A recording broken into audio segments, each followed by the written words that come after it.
Welcome back. Despite what appears to be the start of a trade war with the United States, China's leadership is trying to project economic strength. This week, the National People's Congress, that's the annual meeting of the Chinese legislature, is getting underway in Beijing. Now, this largely ceremonial meeting brings together the nation's top leaders and thousands of provincial politicians, where they will essentially rubber stamp the Chinese Communist Party's agenda. For more, let's bring in NBC News international correspondent Janis Mackey Frayer, who joins us from Beijing. Janis, good morning. This meeting largely ceremonial, but the world does pay attention to the signals that China sends through this pretty carefully choreographed event. Their economy's in the spotlight. What is the message they're trying to project? Well, with the economy slowing and an escalating trade war with the U.S., China's leadership is looking to telegraph confidence. Premier Li Qiang said the country's growth target is still set at around 5%, but he did hint that there are a lot of challenges ahead. He said it's not going to be easy. We must make, quote, arduous efforts to meet those goals. Beijing is going to boost military spending. It's expanding its reach and its strength in the region. It's also investing heavily in AI technologies like DeepSeek to help China be a tech innovator and be more self-reliant. But the confidence shown by officials, it's a lot harder to find among consumers who are juggling a property crisis, youth unemployment, and now this trade spat with the United States.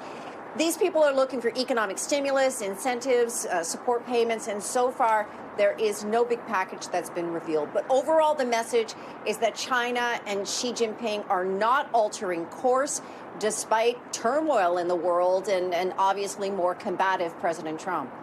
And Janis, what are they saying about the U.S. imposing these tariffs and their own retaliatory moves?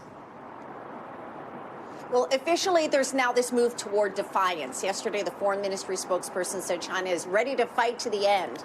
When the U.S. enacted more tariffs yesterday, China was very quick to respond with another round of tariffs on the United States. There's confidence here that China has been through this before. They had a trade war with President Trump during his first term, and they have since lessened their dependence on a lot of U.S. goods.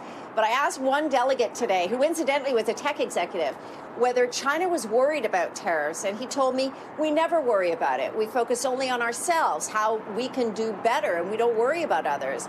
And so I said, so you don't worry about President Trump's next moves? And he replied, no, of course, nobody worries about it. And then he just walked off. What's curious is that even though China is not alone in getting hit with tariffs, the Trump administration is negotiating with Canada and Mexico, and there have been no discussions like that with China so far. Janis, besides economics and trade, what are some of the other top issues that are on the agenda at this meeting? AI. It's the big theme. There was this video that was produced, almost a promotional video, showing Chinese-made robots, humanoids doing kung fu. The video has gone viral on social media. Taiwan is also expected to be discussed. This is a territory that China claims as its own. Military activity almost normalized around the island. The premier today, in delivering the government's priorities for the next 5 years, said that China would, quote, firmly advance the push for reunification with Taiwan while opposing what they called external forces. This is a veiled reference to the U.S.